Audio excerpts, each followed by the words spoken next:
Hi, welcome to our channel where we share the most intriguing stories. When a quiet lawyer retreats to his inherited lakeside land for peace, a ruthless HOA declares his private lake community property. What follows is a battle of law, lies, and power, where one man takes on an entire neighborhood to protect what's his. I was never the type to look for a fight. Maybe that's surprising, given that I've spent most of my adult life elbow deep in lawsuits, dissecting corporate malfeasance and land disputes like some people dissect frogs. But this land, my land, was never about winning. It was about peace. 60 acres tucked into the hills of Missouri, wrapped in dense trees and rolling fields, where the only sound most mornings was birdsong echoing off the glassy surface of my lake. My great-grandfather settled this place back when there were still more horses than pickup trucks in these parts. That lake, spring-fed and ringed by oaks older than any living local, was formed naturally, untouched, and pristine. We never called it by any grand name. It was just the lake. My father taught me to fish in it. I taught my daughter to swim in it. And when the corporate noise got too loud, I came home. Built my house on the high ground with a view over the water. One way in, one way out. A gravel road that curved down past the tree line like a private invitation. No one used to bother me out here. That was the unspoken rule. Folks respected property lines in these parts, or at least they used to. I had the deed, the land patents, even the old framed survey from 1938 hanging in my office. The lake was registered, classified, and legally recognized as private, with exclusive riparian rights tied to my parcel alone. No easements, no community access, no shared ownership, period. So when I opened that HOA newsletter one Monday in May, sipping my black coffee and flipping through their usual nonsense about mailbox standards and acceptable pergola paint shades, my jaw nearly dropped into my mug. Effective June 1st, Lake Pinewood shall be designated a community amenity available to all residents of Pinewood Shores.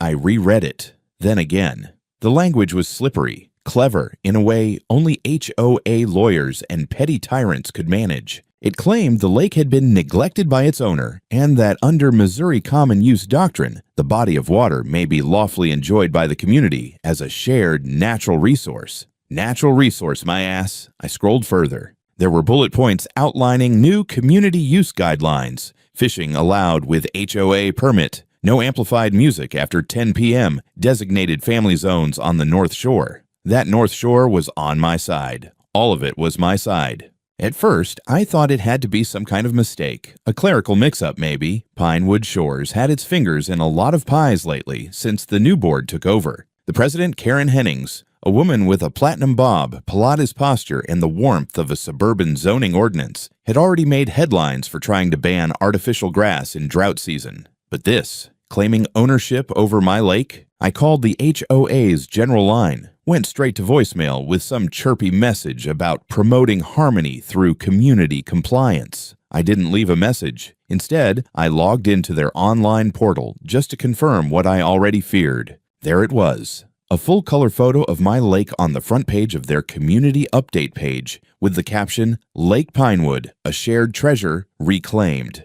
They'd renamed it. It took me a full hour to cool down enough to think rationally. I pulled the deed from my office safe, reviewed the easement maps, called my clerk friend at the recorder's office just to make sure nothing had slipped past me. Nothing had changed. On paper, on record, and by law, this lake belonged to me. I was the sole legal owner of the parcel encompassing both the shoreline and the water body. What had changed was the perception. HOA perception is a dangerous thing. Once they start talking about community rights and public good, it's only a matter of time before they roll out the bake sales, put up a swing set, and dare you to look like the neighborhood villain when you push back. And sure enough, later that week, an official HOA bulletin was pinned to the local community board at the general store. I saw it when I stopped by for propane. Lake Pinewood Community Day, June 5th. Come celebrate the opening of our beautiful lake to all residents. Fishing, paddleboarding, food trucks. Food trucks. Jesus. What's worse, they'd included a quote attributed to Karen herself. We cannot allow natural beauty to go to waste behind locked gates. This lake belongs to all of us now. It's time to reclaim what's been denied for too long. Denied. I was out there just last week spraying for invasive cattails and clearing windfall. That lake was more cared for than their entire HOA park, which smelled perpetually of wet mulch and warm urine. Still, I didn't act. Not yet. Maybe some stubborn part of me still thought it could be resolved quietly. A letter here, a meeting there. I figured I'd give them the benefit of the doubt, the way my grandfather might have done. I was wrong, of course, but that truth would reveal itself soon enough, in far louder ways than I'd expected. For now, I just stood there by the corkboard, staring at the words Community Day, listening to the beep of the freezer door behind me as it sealed shut, and wondering how long it would take before someone decided to pitch a tent on my shoreline. The first sign that they weren't bluffing came on a foggy Thursday morning just after sunrise. I was in the middle of my usual walk, checking on the back fence line where the deer like to test their luck, when I noticed something strange through the mist. Down by the gravel road, the only road that touches the lake's edge, stood a brand new metal gate, bright aluminum, HOA gray, and bolted shut with a keypad lock I sure as hell hadn't installed. I stopped dead in my tracks, boots crunching on the frost-bitten grass. For a moment, I just stared at it, thinking maybe it was some prank, or maybe some maintenance crew had mistaken the location. But as I got closer, I saw the real insult. A plastic sign laminated and zip-tied to the gate like a damn trophy. Community Access Point, Lake Pinewood, my lake, their gate. And as if that wasn't enough to spike my blood pressure, there was a bulletin board staked into the dirt nearby with flyers announcing an entire HOA summer series at the lake. Children's kayaking lessons, yoga by the water, and a community barbecue day hosted by your HOA leadership team. They were treating my property like a public park. No permit, no consultation, no respect. That afternoon, I drove into town and printed 36 cease and desist letters. One went straight to the HOA office, another to Karen Hennings personally, hand-delivered into her mailbox.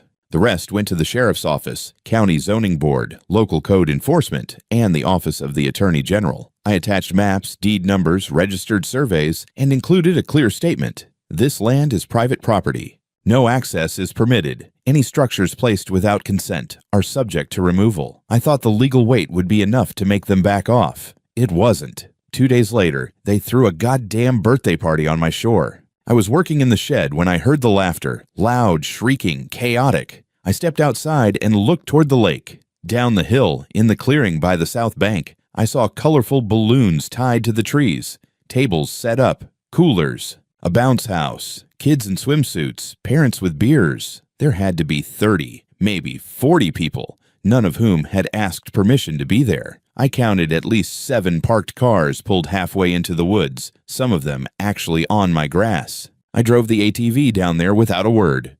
As soon as I got within sight, a woman in a sun hat waved at me like I was staff.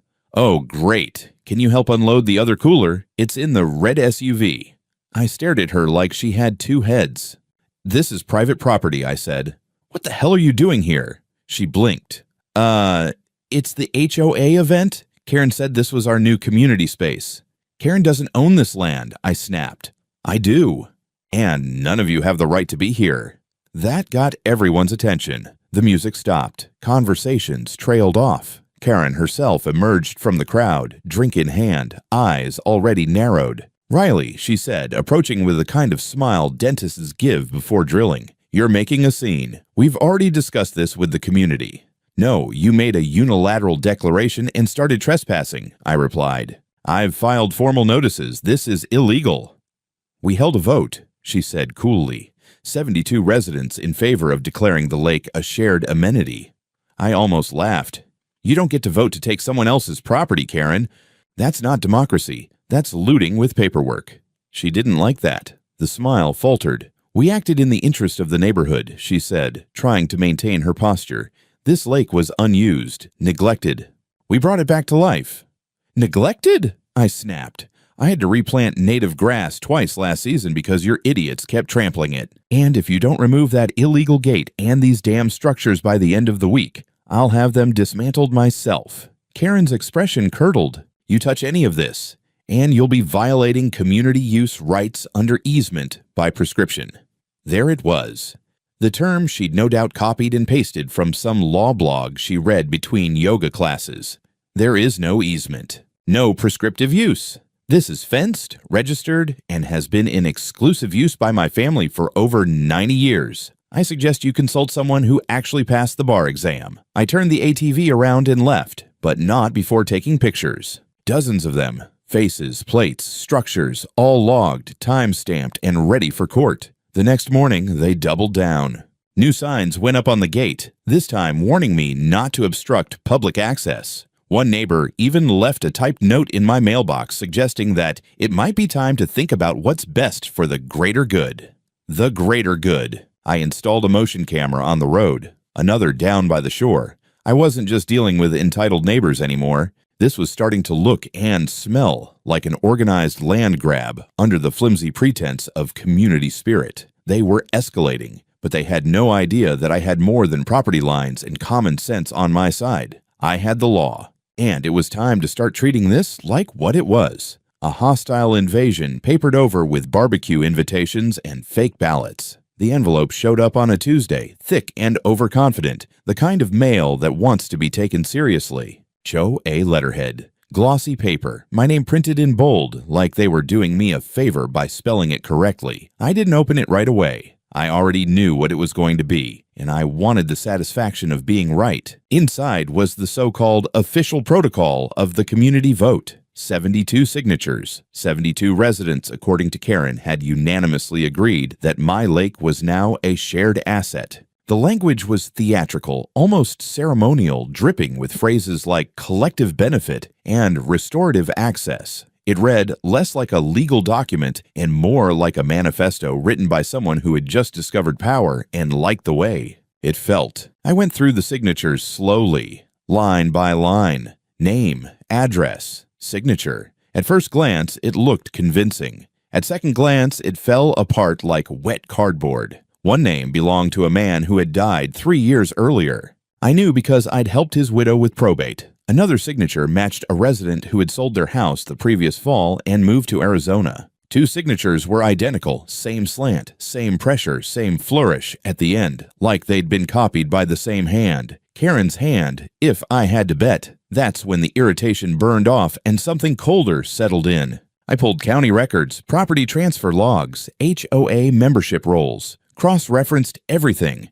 By nightfall, I had a neat little spreadsheet that told a very ugly story. Nearly a third of the voters were either ineligible, non-existent, or deceased. One signature belonged to a woman who had never been a member of Pinewood Shores at all. She lived 2 counties over. This wasn't incompetence. This was fabrication. The next morning, I requested a formal audit of HOA authority under Missouri statute, citing suspected forgery and ultra-vires actions. I filed it through the county clerk, CEC'd the state registrar, and attached copies of the signatures with my annotations. I didn't accuse anyone by name. I didn't have to.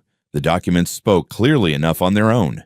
By Friday, I had confirmation that the audit request was accepted. That should have slowed them down. Instead, they accelerated. Karen sent out another bulletin, this one more aggressive, announcing a decisive resident assembly to permanently codify the lake as a public community resource. The date was set for the following week. The location, the HOA meeting hall. The agenda included one item only, final confirmation of community water rights. What she didn't include was the fact that I had already filed for a temporary restraining order. The judge granted it within 48 hours. The language was unambiguous. The HOA was prohibited from holding any meetings, votes, or assemblies related to the lake, its access, or its legal status until the matter was resolved. Violation would constitute contempt of court. I sent Karen a copy by certified mail. I sent another to the HOA's registered agent. I sent one to the sheriff's office for good measure, and then I waited. She ignored it. The day after the order was issued, Karen posted on the HOA website that the assembly would proceed as planned and that external interference would not derail the democratic will of the residents. She framed it like a moral stand, the way people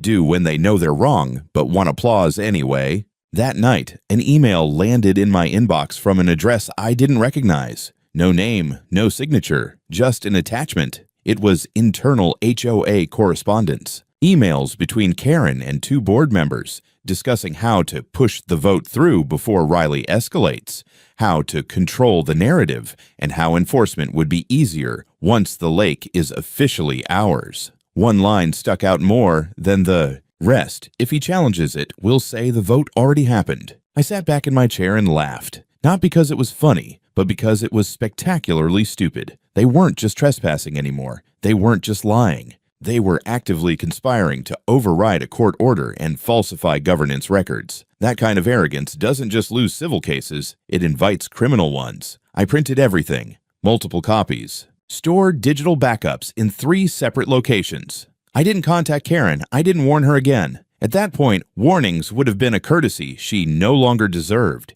If she wanted to hold her decisive assembly, she was welcome to try. She just wouldn't be doing it unopposed. By the time the sun rose on the day of the assembly, I had everything in place. The restraining order sat folded in my inside jacket pocket, along with notarized copies of the land deed, the property survey, and the state-verified shoreline registry. My briefcase held high-resolution prints of the forged signatures, the fake vote logs, and the internal HOA emails, generously provided by someone who still hadn't identified themselves, but whom I was increasingly inclined to thank with a bottle of good whiskey. That morning, I stopped by the county courthouse and filed for an emergency injunction. The clerk, a woman named Jan, who knew my family from back when my father used to argue water rights cases in this same building, didn't even blink. HOA trouble, she asked. I just nodded. They're getting bold lately, she muttered, stamping the papers with more force than strictly necessary. At noon, I submitted a formal complaint to the Missouri Real Estate Commission citing the HOA for misrepresentation of land access in community advertising.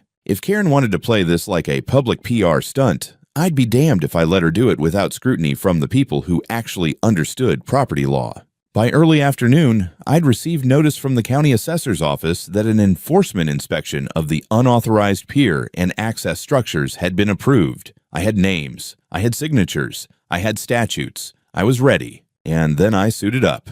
Not figuratively. I put on the same charcoal suit I wore the day I closed on the estate, back when the land transferred from my father's trust to me. It was tailored, a little stiff in the shoulders now, but it carried the kind of weight that didn't come from thread count. The assembly was scheduled for 6 p.m. in the HOA hall, a modest beige building that tried very hard to look like a courthouse, but ended up resembling a community center that had given up halfway through puberty. I arrived 10 minutes early, not as a resident, not as a neighbor, but as legal representation for the private property owner currently under threat by an unlawful governance body. Karen was already there, of course. She stood at the front of the room in a crimson blazer that practically screamed, "I am important," addressing a crowd of maybe 40 people. Most were seated in folding chairs, sipping lukewarm coffee and flipping through the agenda packet like it mattered. The audacity was almost impressive. I didn't say a word. Just walked up to the board table and placed a stack of documents in front of the secretary, a thin man with the twitchy hands of someone deeply uncomfortable with conflict. "You'll want to stop taking minutes," I said quietly. "What's about to happen is going to invalidate anything recorded tonight." Karen's voice faltered mid-sentence. She spotted me. Her lips thinned. "Riley," she said, with the performative warmth of someone greeting a dog they suspect might bite. "We didn't expect you to join us." "I'm not joining you," I said. "I'm ending this." That got murmurs from the crowd. A few turned in their seats. One woman near the back raised her phone to start recording. "Fine by me." I took the floor without asking.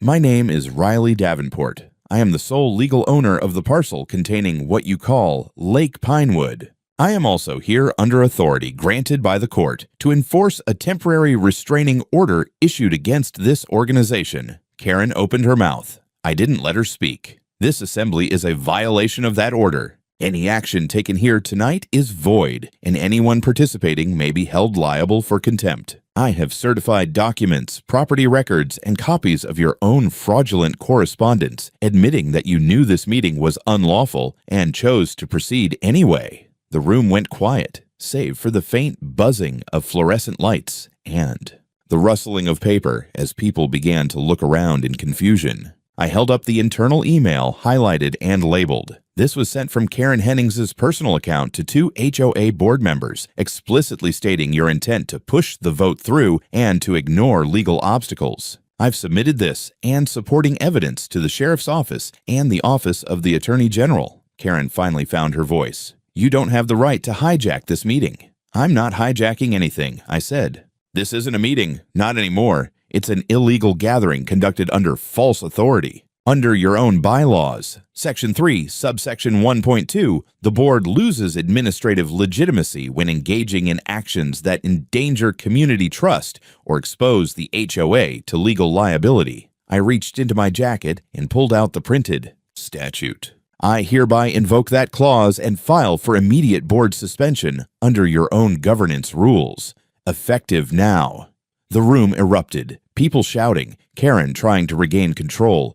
Someone stood and demanded to know if this meant the lake wasn't theirs after all. The board secretary dropped his pen and backed away from the table like it was radioactive, and then the police arrived. 2 officers responding to the enforcement complaint I'd filed earlier that day walked into the chaos like referees at a bar fight. One of them held a warrant for document seizure related to suspected forgery and misuse of HOA funds. I stepped aside. Let them do their job. Karen was still sputtering about community rights when they escorted her to the hallway for questioning. The crowd thinned fast after that. Some muttered apologies. Others slipped out the side door without looking at me. One man, older, worn-looking, clapped me on the shoulder as he left.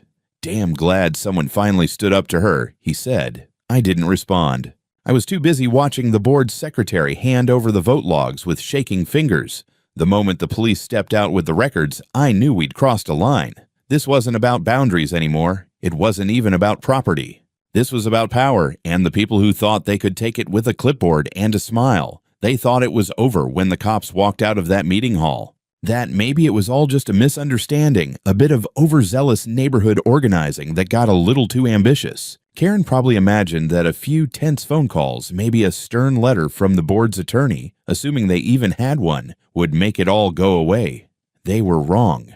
I'd spent my career studying how power operates when it thinks no one's watching. I'd seen corporate executives rig audits, non-profits fudge grant numbers. Even a church once tried to hide embezzlement behind a children's literacy program. But the HOA?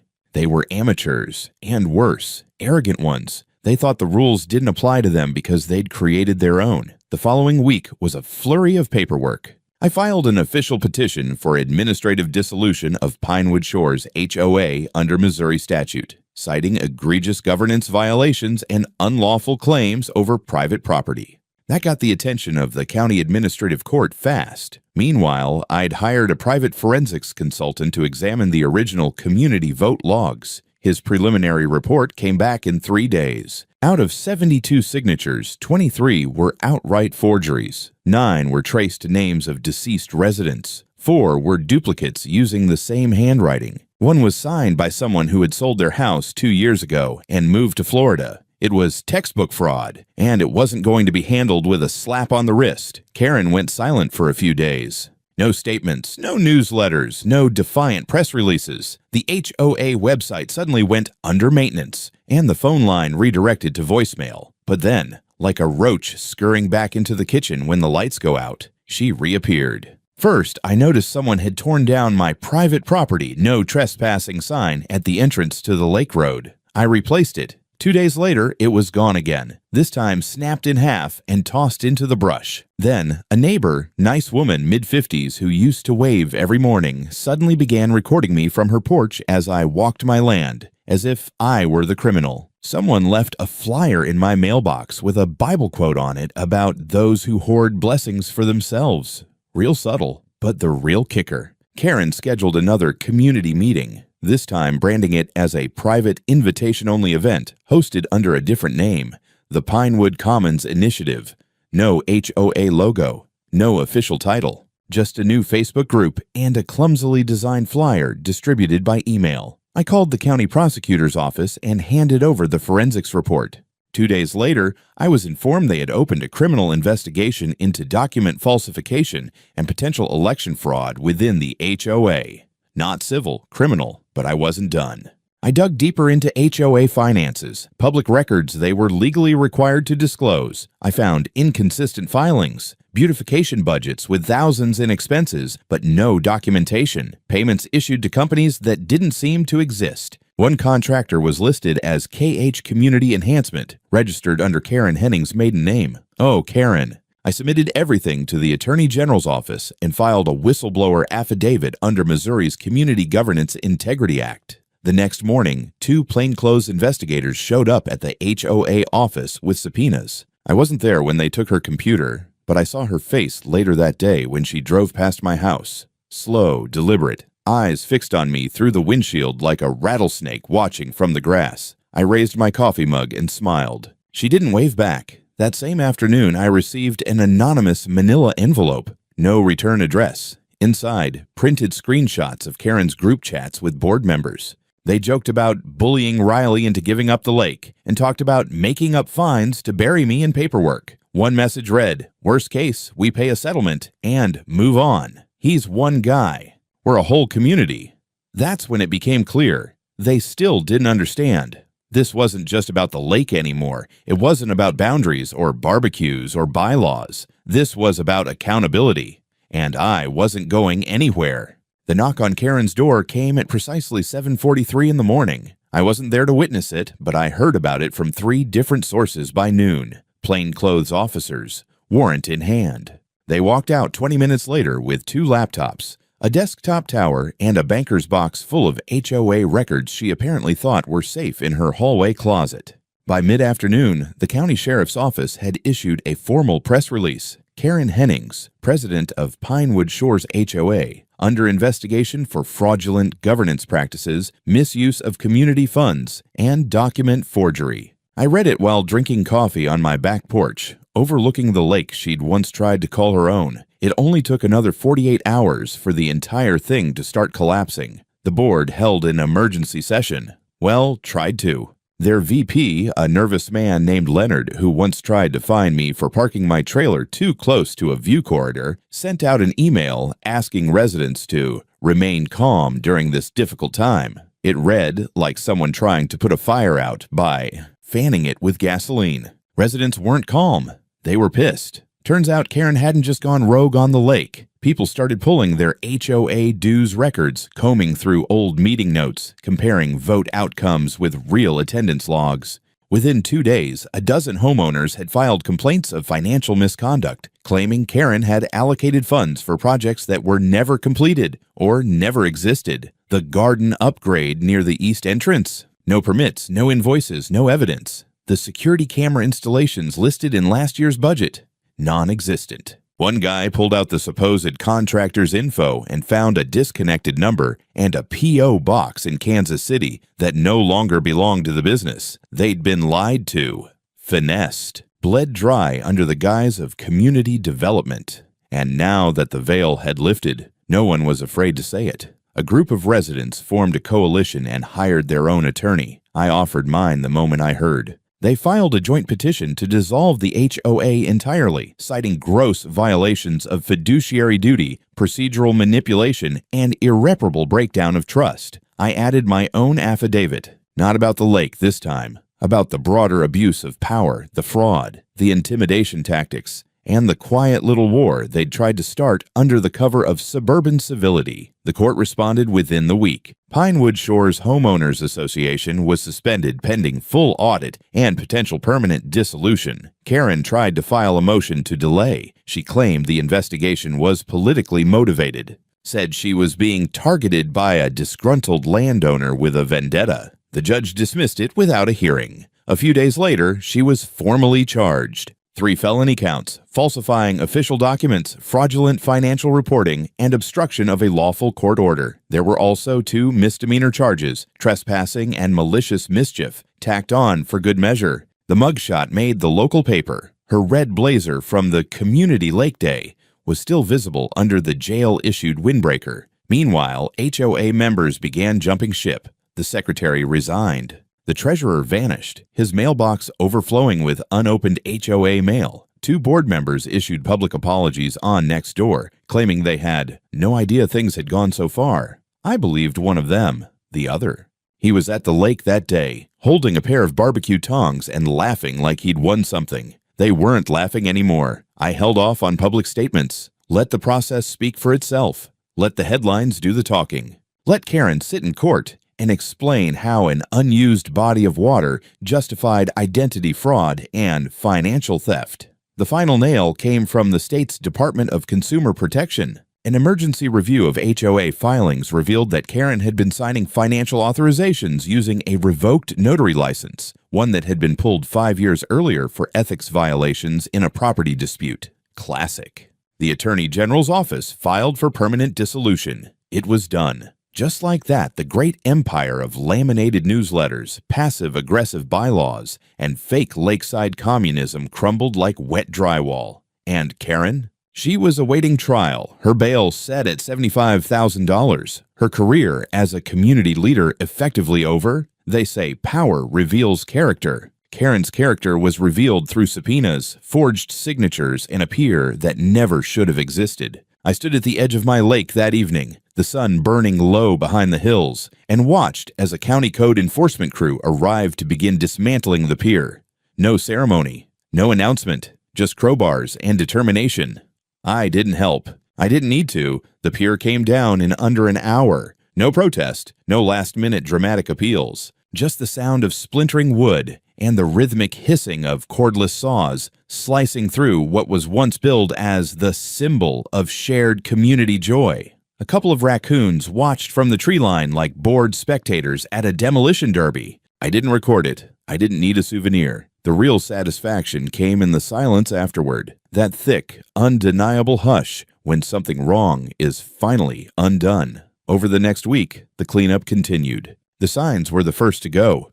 Community lake access, resident fishing zone, and my personal favorite, HOA shoreline activity area, rules enforced. All of them yanked out of the soil, tossed into a flatbed, and driven off to wherever. Bureaucratic fantasies go to die. Then the gate. They had welded that thing into the earth like they were building a Cold War bunker, but in the end, a few well-placed cuts and a tow chain did the trick. I watched from the hill above, hands in my pockets, as it crumpled sideways like a drunk collapsing into a bar stool. The irony wasn't lost on me. After all their noise about access, they were the ones locked out now. But the real work? That began once the physical debris was gone. My inbox exploded with messages, some angry, some apologetic. One woman offered to bake me a pie as a gesture of neighborly reconciliation, which I politely declined. Another man left a voicemail that started with, "I didn't know what she was really doing," and ended with a pathetic request to keep using the lake